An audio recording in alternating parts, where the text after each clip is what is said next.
겠습니다. 보고 싶었습니다. 인사하겠습니다. 감사합니다. 마음과 생각에 하나님이 계시는가, 이런 제목으로 같이 은혜를 사모하겠습니다. 여러분, 표준 새 번역 성경이라고 있습니다. 표준 새 번역 성경으로 우리 4절부터 6절 말씀까지를 다시 한번 읽겠습니다. 우리 영상이 준비되어 있거든요. 표준 새 번역으로 4절부터 오늘 본문 6절 말씀까지 우리 같이 한번 읽겠습니다. 악인은 그 얼굴도 뻔뻔스럽게 벌주는 이가 어디 있느냐, 하나님이 어디 있느냐 하고 말합니다. 그들의 생각이나 모두 이러합니다. 그런데도 악인이 하는 일은 언제나 잘되고 주의 심판은 너무 멀어서 그들에게 미치지 못하니 악인은 오히려 반대자를 보고 고웃음만 칩니다. 그들은 마음속으로 내가 망하는가 두고 봐라, 나에게는 불행이란 없다 하고 말합니다. 여러분 주위에 혹시 이런 분들 계시지요? 친구들 혹은 여러분을 반대하는 사람들 중에 하나님은 어디 있어? 하나님이 있으면 보여줘봐, 증거를 대봐, 그런 사람들이 있지요. 사실 불신자들이 이런 말을 하는 것은 당연합니다. 여러분 그렇죠? 예수 믿지 않는 사람들, 성경은 예수 믿지 않고 교만한 사람을 악인이라 그렇게 얘기하는데, 이런 사람들이 당연히 이런 말을 하게 되죠. 야, 하나님은 어디 있냐? 하나님이 있으면 증거를 대봐. 그렇게 얘기하는 것을 우리가 많이 봅니다. 우리가 전도를 할 때도 그런 일이 비일비재합니다. 제가 예전에 친구를 전도하는데도 친구가 하는 말이, 야, 하나님 있으면 증거를 대봐, 하나님 보여줘봐, 그러는 거예요. 이럴 때 여러분 정말 속이 상하죠. 마음이 참 불편합니다. 이럴 때는 진짜 하나님이 그렇게 말하는 그들의 입을 살짝만 돌렸으면 얼마나 좋을까, 그런 생각을 합니다. 그런데 하나님은 그렇게 하지 않으셔요. 그들의 입이 돌아갔다고 하나님 믿을까요? 천만의 말씀이에요. 죽었다 살아나도 믿지 않는 사람이 있어요. 그렇게 해도 그 사람이 예수 믿는다면 하나님께서 그렇게 하시겠죠. 여러분, 불신자들이 하나님이 없다, 하나님이 어디 있어, 증거를 대봐 하는 것이 당연한 일이기 때문에 여러분 그렇게 놀라지 마시기 바랍니다.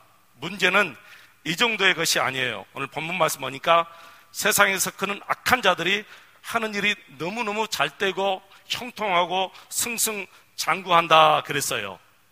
여러분, 일만 잘되면 좋은데 그 다음에 8절 말씀 보니까 더 큰 문제는 그들이 약한 자를 괴롭히고 힘이 없는 자의 것을 약탈하고 심지어는 그들의 생명을 아무 이유 없이 죽이는 거예요. 그래도 문제는 하나님이 여전히 침묵하고 계신다는 거예요. 그냥 보고만 계십니다.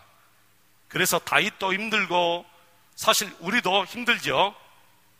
다윗은 그것을 보면서 이렇게 말하죠. 10절과 11절 말씀 표준 새 번역 성경으로 한번 보겠습니다. 10절과 11절을 표준 새 번역 성경으로 읽겠습니다. 같이 읽겠습니다. 불쌍한 사람이 억눌림을 당하고 가련한 사람이 폭력에 쓰러집니다. 악인은 마음속으로 이르기를 하나님은 모든 것을 잊어버리고 얼굴도 돌렸으니 영원히 보지 않으실 것이다 합니다. 다윗이 하나님께 이렇게 하소연합니다. 12절 13절 또 같이 한번 읽겠습니다. 하나님 일어나십시오. 하나님 손을 들어 악인을 벌하여 주십시오. 고난받는 사람을 잊지 말아 주십시오. 어찌하여 악인이 하나님을 경멸하고 마음속으로 하나님은 벌을 주지 않는다 하고 말하게 내버려 두십니까? 15절로 16절 말씀까지를 새번역성으로 다시 읽겠습니다. 15절로 16절입니다. 악하고 못된 자의 팔을 꺾어 주십시오. 그 악함을 벌하여 주십시오. 그 악함을 서서히 살펴주십시오. 주님이 영원무궁토록 왕이십니다. 다른 신들을 섬기는 문나라가 주의 땅에서 사라져 갑니다. 12절에 하나님 일어나십시오. 손을 들어 악인을 벌하여 주십시오. 이 말은 하나님 가만히 보고만 계시지 마시고 지금 그들에게 행동하십시오. 그런 뜻이지요. 사랑하는 성도 여러분, 하나님께서 보고만 계시는 것 같아서 힘드십니까? 하나님이 전혀 상관하지 않으신 것 같아서 힘이 드십니까? 저도 그런 적이 있습니다. 이럴 때 좀 멋지게 하나님께서 한 방 날려주었으면 얼마나 좋을까, 이럴 때 하나님께서 보복해 주셨으면 얼마나 좋을까 하는 생각을 가질 때도 있었습니다. 여러분, 이럴 때 우리가 할 일은 뭘까요? 인내하는 것입니다. 그리고 하나님을 흔들림 없이 바라보는 것입니다. 왜냐하면 하나님은 보고만 계시는 분이 아니시기 때문에 그렇습니다. 하나님은 다 계산하고 계십니다. 하나님의 때에 반드시 하나님께서 심판하십니다. 우리가 지금까지 다윗의 시편을 보았지만 하나님은 반드시 의롭게 그리고 공의롭게 의인과 악인을 반드시 나누시고 심판하시는 것을 우리가 보아왔습니다. 그러므로 우리는 그들 때문에 불평하지 말아야 됩니다. 그들을 원망하지 말아야 됩니다. 어떤 성도들은 그들을 부러워하는 성도들까지 있습니다.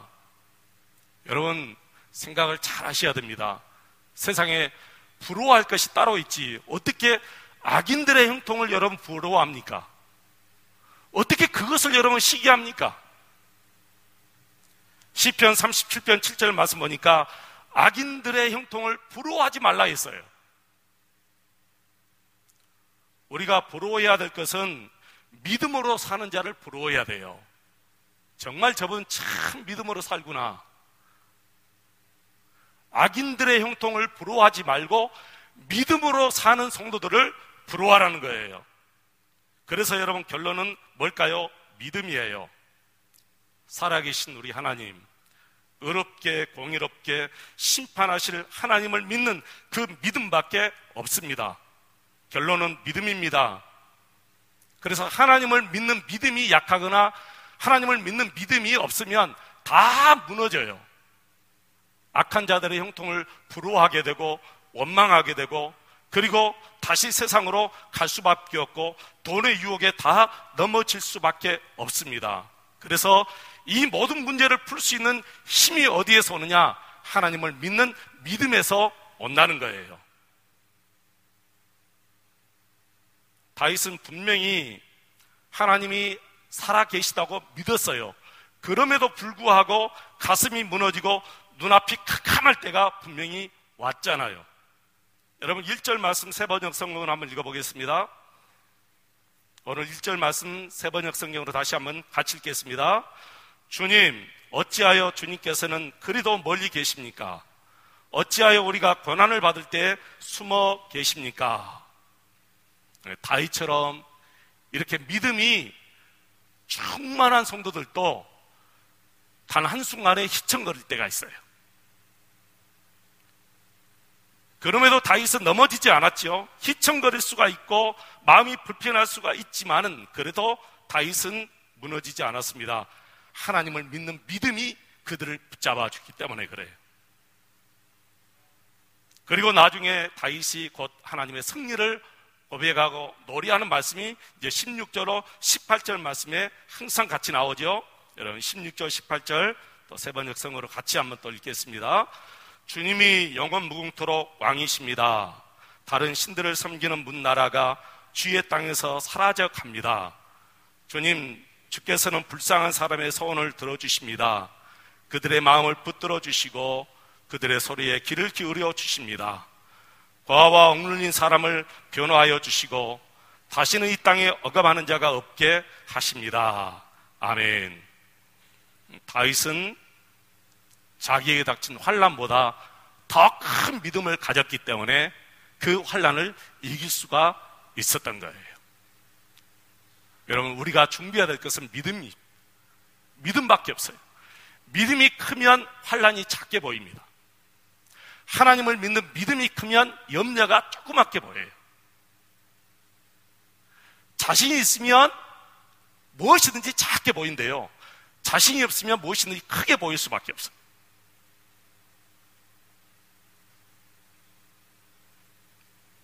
사랑하는 성도 여러분, 도대체 이 다윗의 믿음은 어디에서 온 것일까요? 어느 날 갑자기 하늘에서 뚝 떨어졌을까요? 아니면 다윗이 연구해서 이 믿음을 얻게 되었을까요? 아니면 다윗이 돈 주고 이 믿음을 샀을까요? 여러분, 이런 믿음은 오랜 세월 동안 하나님과 친밀히 동행할 때 얻어지는 결과물이에요. 갑자기 이 믿음이 다윗에게 주어진 것이 아니고 다윗이 어릴 때부터 지금까지 꾸준히 하나님과 동행하고 우리 예수님과 친밀히 사는 데서 얻어지는 결과물이지 갑자기 얻어지는 것이 아니었다는 거예요. 성경을 보면 다윗이 어릴 때부터 늘 하나님을 생각하고 하나님과 친밀히 사귀며 살아왔다는 것을 우리가 알 수가 있습니다.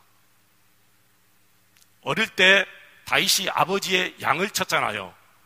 그 양을 칠 때 늘 하나님께 기도했어요. 하나님, 오늘 우리의 양떼들을 보살펴 주세요. 어느 날 갑자기 곰이 왔어요. 곰이 와서 아버지 양떼를 훔쳐가려고 할 때 다윗이 하나님께 기도했어요. 하나님, 내가 저 곰과 싸워서 이기겠습니다. 하나님 도와주십시오. 그러고 나가서 곰과 싸웠어요. 하나님께서 힘을 주신 거예요.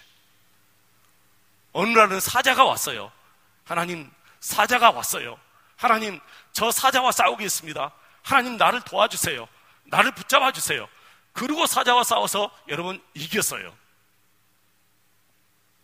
다윗은 이렇게 어릴 때 자기 생활 속에서 이렇게 하나님과 늘 함께 했습니다. 이 믿음이 나중에는 사무엘상 17장 36절로 37절 이하에 보면 골리앗과 싸워서 이기게 하는 믿음이 된 거예요. 다윗이 그렇게 고백해요. 그 어릴 때 믿음이 지금 이 믿음이 되었다는 거예요.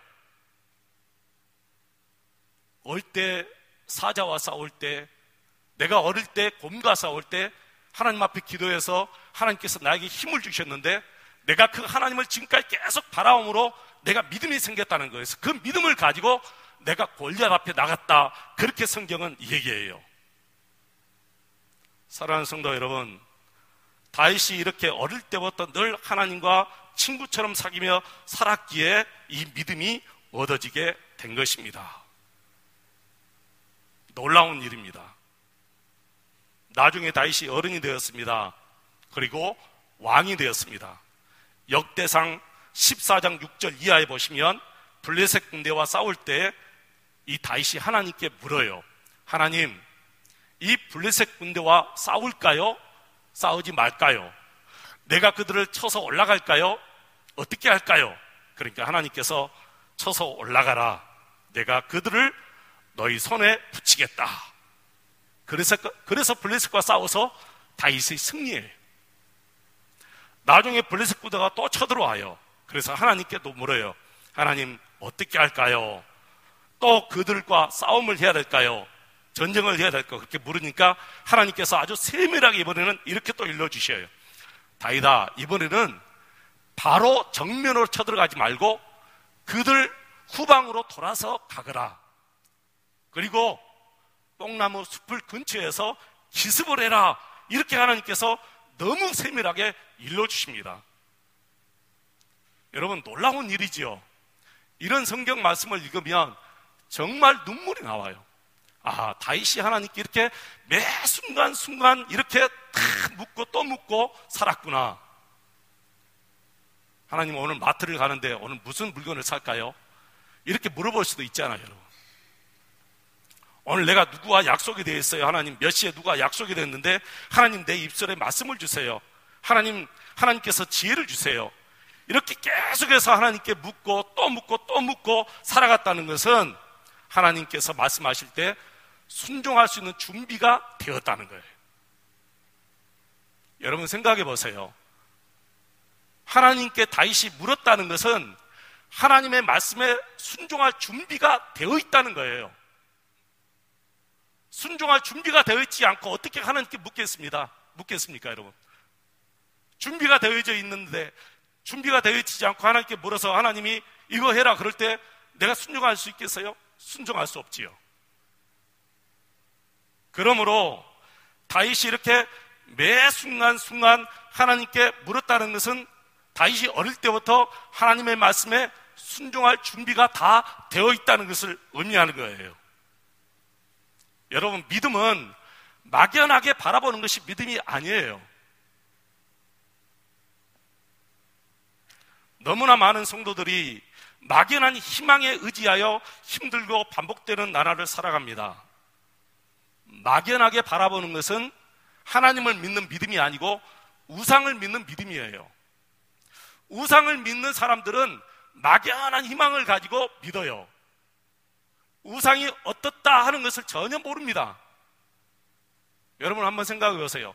자기가 섬기는 그 우상이 어떤 인격체인가 그들이 알까요? 모르잖아요. 우상이 무슨 인격이 있습니까? 우상이 나에게 해주는 말이 무엇입니까? 우상이 나에게 어떤 힘을 주고 어떤 능력을 줍니까? 우상이 나의 힘들 때 어떤 말을 해줍니까? 입이 있어도 말하지 못하고 눈이 있어도 보지 못하고 스스로 움직일 수 없는 것이 우상입니다. 근데 예수 믿는 사람들 중에 그렇게 우상을 믿는 믿음으로 막연하게 하나님을 섬기고 살아가는 사람이 있다는 거예요. 그러나 우리가 믿는 하나님은 인격적인 존재이기 때문에 그 인격적인 예수님과 매일매일 대화하면서 그 예수님과 섬기면서 그 예수님과 차를 마시면서 그렇게 함께 사는 것이 여러분, 내가 믿는 하나님을 믿는 믿음이라는 거예요. 여러분이 믿는 예수님이 어떤 분이신가를 정확하게 알고 그 예수님과 매일매일 함께 살아가야 됩니다. 그 예수님과 대화하면서 살아야 됩니다. 그 예수님을 높이며 살아야 됩니다. 그 예수님을 사모하고 그 예수님을 정말 친구처럼 모시고 살아야 돼요. 우상은 내 마음에 있지 않지만 예수님은 실제로 내 마음에 계시잖아요. 우상은 스스로 단 1mm도 옮겨질 수 없어요. 사람이 옮겨줘야만이 옮겨질 수 있어요. 근데 우리 하나님은 지금 온 우주에 다 충만하고 계시잖아요. 지금 우리 가운데 계시고 여러분의 마음을 위로하시고 여러분의 마음에 믿음을 주시고 하나님을 바라볼 수 있도록 우리 예수님이 지금 역사하고 계시잖아요. 다윗은 우리 눈에 보이지 않는 하나님을 보는 것처럼 믿고 그분과 동행했고, 예수님 만져지지 않지만 만지는 것처럼 예수님을 믿고 살았던 것이 다윗의 믿음이에요. 이 믿음을 우리가 지금부터 계속해서 훈련에 갈 때 우리도 다윗처럼 이 믿음을 갖게 되는 거예요. 다윗의 믿음 갖기 실험을 지난주에 말씀드렸습니다. 다윗의 믿음 갖기 실험은 다른 게 아니에요. 다윗처럼 따라하는 거예요. 다윗처럼 우리가 따라하는 것이 다윗의 믿음 갖기 실험입니다. 제가 다니엘서를 읽으면서 운 적이 있습니다. 그러면서 나도 다니엘과 같은 믿음을 가지고 살아야지 그렇게 다짐한 적이 있는데요. 다니엘서 6장 말씀을 읽어보시면 나옵니다. 어느 날 이 바벨론 왕 다리오가 신하들의 게임에 자기도 모르게 넘어가서 자기가 신명하고 자기가 세운 이 다니엘을 사자 굴속에 넣을 수밖에 없는 형편이 돌아왔어요. 이 다리오 왕이 이 다니엘을 사자 굴속에 넣으면서 이런 말을 합니다. 다니엘아, 네가 항상 섬기는 너의 하나님이 너를 구원하실 것이다. 다니엘아, 네가 항상 섬기는 너의 하나님이 너를 구원하실 것이다. 그리고 다니엘을 사자굴 속에 넣었습니다. 그리고 그 다음날 새벽, 왕이 잠도 자지 않고 새벽에 사자굴 속에 들어가면서 이 다리오 왕이 하는 말이, 다니엘아, 살아계시는 하나님의 종 다니엘아, 네가 항상 섬기는 네 하나님이 사자들에게서 능히 너를 구원하셨느냐? 그러니까 다니엘이 사자굴 속에서 왕에게 대답해요. 이 말씀을 읽는데 정말 눈물이 나왔어요. 네가 항상 섬기는 하나님, 네가 변함없이 섬기는 그 하나님, 누가 알고 있었던 거예요? 왕이 알고 있었던 거예요. 여러분, 내가 하나님을 잘 섬기는 것은 나도 알고 주위 사람도 알아요. 내가 정말 하나님을 믿고 의지하고 하나님만 바라보고 하나님만 사랑하는 것은 나도 알고 내 가족 식구도 알고 내 아내도 알고 내 남편도 알고 내 자녀들도 알고 그리고 내 이웃 사람이 너무너무 잘 아는 거예요. 다니엘의 믿음을 누가 알았어요? 왕이 알았어요. 왕이. 다니엘아, 네가 항상 섬기는 네 하나님이 너를 구원하실 것이다. 다니엘의 믿음을 왕이 어떻게 알았을까요? 왕이 다니엘이 매일매일 하나님과 함께 사랑하는 것을 평소에 왕이 보았기 때문에 알았지요. 어느 날 하루 기도한다고 왕이 알겠어요? 평소에 하나님과 전혀 상관없이 살다가 갑자기 힘들고 어려우니까 일주일 금식 간다고 왕이 알겠어요? 아니지요, 여러분. 여러분 금식하지 않아도 상관없습니다. 여러분 철학하지 않아도 상관없습니다. 매 순간순간 24시간 예수님과 함께하는 그 모습을 우리 식구가 보고 내 직장의 동료가 보고 내 이웃이 나를 통해서 다 보는 거예요. 다니엘은 어떤 조건에서도 어떤 환경에서도 전에 하던 그대로 항상 하나님을 섬기던 자였기 때문에 왕이 다니엘의 믿음을 보게 된 줄로 믿습니다. 저에게는 세 부류의 친구가 있습니다. 첫째 친구는 이름만 친구예요. 명색 이름만 친구입니다. 연락도 하지 않습니다. 그러니까 그 친구들의 전화번호는 제 핸드폰에 아예 저장되지 않았어요. 그런 친구가 있어요. 그냥 이름만 친구가, 그런 친구가 있잖아요, 여러분. 두 번째는 그저 그런 친구가 있습니다. 그저 그런 친구. 만나면 좋고 안 만나도 상관없고 그냥 가끔 가다가 연락 오면 너 왔니? 그래, 내가 밥 한번 살게. 그리고 또 헤어지면 또 끝이에요. 근데 세 번째 친구가 있어요. 세 번째는 정말 소중한 친구입니다. 이 친구는 죄송합니다. 내 처와 자식을 팔아서라도 그 친구가 원한다면 다 해주고 싶은 그런 친구예요. 다 해주고 싶어요. 야, 좀 만나자. 그래? 설교하다가도 진짜 가서 만나고 싶은 친구예요. 그 친구 만나고 오겠습니다. 여러분 잠깐 기다려 주십시오. 그런 친구가 있습니다. 여러분 정말 있어요. 여러분 이제 묻고 싶어요. 우리 하나님이 이 세 부류의 친구 중에 여러분 어떤 부류에 속합니까? 손을 들어보라고 하면 안 되겠죠? 세 번째 못 드시면 여러분 다 부끄러우니까. 첫 번째는 설마 아니겠죠? 이름만 명색이 친구, 하나님께서 여러분 이름만 명색이 하나님이십니까? 네, 거기는 분명히 아닐 것 같아요. 두 번째, 세 번째 중에 분명히 계실 것 같아요. 가끔 가다가 밥 한 번 먹고 차 한 번 마시고 만나도 좋고 안 만나도 좋고 나는 여러분이 세 번째가 되시면 좋겠어요. 저와 여러분이 정말 우리 예수님을 세 번째로 모시고 살았으면 좋겠어요. 정말 소중한 친구. 이 친구가 말하면 만사 제쳐두고 다 달려갈 수 있는 그런 친구. 성경에 보니까 그런 분들이 가끔 있더라고요. 주님이 말씀하시면, 주님이 쓰시겠다고 하면 내 끌고 가십시오 하고 자기의 나귀까지 다 내어놓을 수 있는 그런 사람이 있었어요. 나는 우리 예수님이 이 시간 저와 여러분에게 이렇게 소중한 친구가 되었으면 좋겠습니다.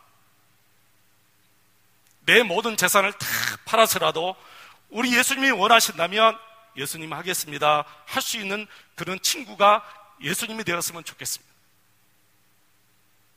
너 지금 좀 만나자 그러면 지금 하고 있는 일이 아무리 급하고 소중한 일이라 할지라도 그것까지 내려놓고 주님 가겠습니다 하고 기쁨으로 뛰어갈 수 있는 그런 분이 여러분의 소중한 예수님의 친구가 되었으면 좋겠습니다. 사랑하는 성도 여러분, 우리가 믿음으로 산다는 것은 항상 우리 마음에 예수님을 생각하고 산다는 거예요. 다른 거창한 것이 아닙니다. 내가 믿음으로 사는 것은 내 안에 계시는 예수님과 매일매일 함께 사는 것, 예수님을 생각하면서 함께 사는 것. 여러분, 이것을 깨달으면 모든 상황이 다 이해가 되고, 이것은 하나님의 섭니다. 하나님이 나를 통해서 어떻게 역사하실까, 이게 또 기대가 되고 더 크게 믿어지는 거예요. 여러분, 환난이 있습니까? 어려움이 있습니까?